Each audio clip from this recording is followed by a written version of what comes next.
we can all agree on. When I see Hunt and Boris next to each other, he's the one I trust. There isn't the cloak and daggers on the show with Boris, but when he speaks, I trust he's being honest with me, and I believe in what he's saying. I get behind it. I have more policies aligned with Boris, but I'm not trusting him. This is the man I'm trusting. This is the man I think's going to get us out. Agree with you, and the reason why I agree with you is the recent event involving the US ambassador. And that's why someone like him is going to be a lot more hardball, in my opinion. He will not be hardball. All his supporters do not support no deal. The EU will simply see him as the same as Theresa May. His team in Parliament would be the same as what Theresa May had. Go on, Jeremy. He's very cool-headed. I just like him. Like, I just see him and think he's nice and honest and powerful. And in this turbulent time, this is exactly the kind of personality you need.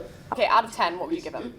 Jeremy says some really great things, which I think means that, he says some great things, but in terms of that performance, I still don't really believe that he's going to take us beyond, take us into Brexit. Right? I don't think he can break the Brexit. I'd say he's around 7. Okay. I'm convinced. I'm going 9. I 9 was as well, sold on that. I'd give him 9 as well. Okay, here we go. And you just know it's going to be a bit more exciting with I'm Boris, just like, don't you? God, what is he going to say? The most ridiculous thing. To He needs ruin to our top the hamster diplomatic relations. I would back Boris if I could trust him. His policies, I would back it completely. But I can't trust that man. Yeah, but what could he do to make you trust him? Be professional, be sensitive. I mean, but generally he does, but he's not going to speak like someone like Jeremy Hunt or Theresa May. We're not expecting him to have a personality transplant. What we are saying is that he needs to be a bit more sensitive. Yeah, and I agree. I get that. But I also want someone I can trust, and that's not him. Come on, end scores, just on that, Ella. I thought he did well. I'd give them both an 8. I think they're both I would give him credible candidates. 7.5. I'm going to go 6, just on what I've seen there. 7.5. What about you? I'm going to go for maybe 8.5, right? Who would you prefer for Prime Minister? It was Well, I'm joined now by 2 Conservative MPs. Kwasi Kwarteng is backing Boris Johnson, and with us from Essex is Vicky Ford, who backs Mr Hunt. We'll come to you in a moment, Kwasi, because there's no blue-on-blue discussion. But first, Vicky, you heard those members tonight. Jeremy Hunt, simply Theresa May in trousers. That's the problem. He doesn't have what it takes to take us out of the EU. That was the response from ordinary Tory members. So I completely disagree with that, because we've heard Jeremy this evening again laying out that detailed plan and policy for how to resolve the issue on the backstop and therefore deliver Brexit in an orderly way. One thing we know about Conservative Party members is that they're very independent-minded, and they will be looking, I believe, for that level of detail and that trust. But the problem is that when asked by Andrew Neil about when we would leave the EU, Jeremy Hunt couldn't actually guarantee any kind of timescale at all, and he couldn't even say, well, we'll be out of the EU by Christmas. So there is absolutely no flesh in the bone. No, that's not true. It is true. He was true. enormously clear that he was enormously clear that if by the end of September there is no deal, then we will be leaving by the end of October with no deal. However, if there is a deal, which is close to being finalised, then we should take the time to get that finalised. And I think that's completely logical. It's very important that we try and leave in an orderly manner. He's also the person who's actually put the detail on how you deliver this. Otherwise, what you're risking is a negotiation that actually ends up in a deadlock in Parliament, and us being tipped into a general election with no Brexit, no delivery. But he also said... You cannot promise things you can't deliver. Yes, and in one way then you might say actually he was very honest, because he said a no-deal Brexit won't be fine. There's a risk to business and a risk to the union. So actually, isn't it more irresponsible for him to consider it when he's actively saying it's problematic? He's saying it's problematic, but he also opened the debate was saying, I believe in democracy. We have to deliver on democracy. It was democratic choice that in the referendum. We are a country that goes across the world upholding democracy. We have to follow it. And that is why we have to make this decision. If there is no deal with Europe, then we're going to have to well, let's deal with without a deal. But I do believe, but I think, can I just finalise this?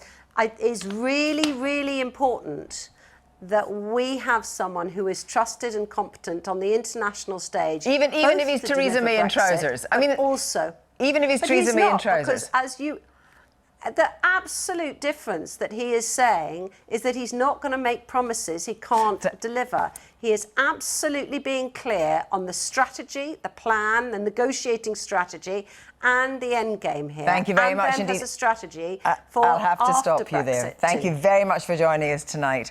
Well, just before I speak to Kwasi Kwarteng, there's a controversy surrounding the leaking of emails from our ambassador in Washington blew up at a hustings in Cheltenham tonight when Boris Johnson was questioned about his failure to back the ambassador wholeheartedly in Tuesday's ITV debate. Do you wish you'd answered that question slightly differently? Well, I think it would have been better if the whole subject had never come up. I know that, but that wasn't my question.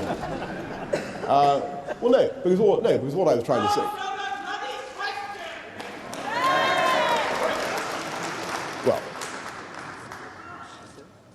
That's the first heckle we've had in the hustings, isn't it? Right.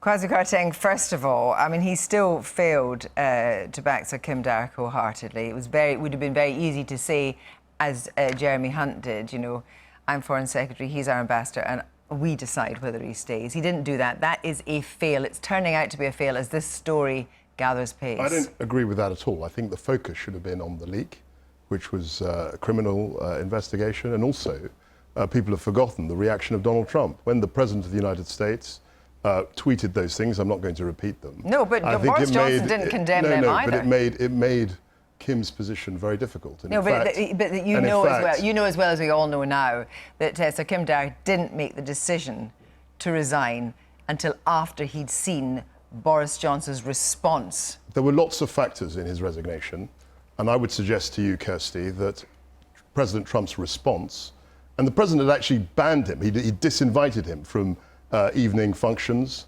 and it would made it very difficult for Kim to do his job. But it is the principle, isn't it, that you back your ambassadorial team to the hilt and you say that it's our responsibility to choose the best person. That's all he had to say. And there is growing unease. I mean, people talk about, you know, the problem. You heard those members there saying, sure, you know, we want sensitivity, we want professionalism, I agree with that. We want detail. You know, you're one of his main men.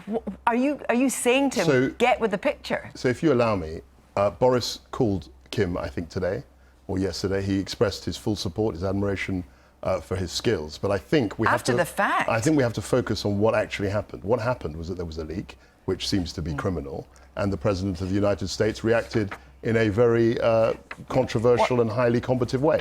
That made Kim's position very difficult. One of the other features that doesn't go away in this whole campaign is an action he undertook when he was Foreign Secretary, when he misspoke about Nazanin Zaghari-Ratcliffe.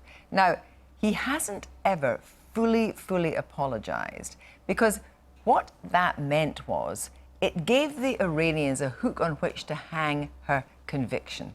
So the other issue, again, what we're doing is we're blaming Boris for the actions of other people. It wasn't hang on, he was the Foreign Secretary. It wasn't Boris who imprisoned Nazanin.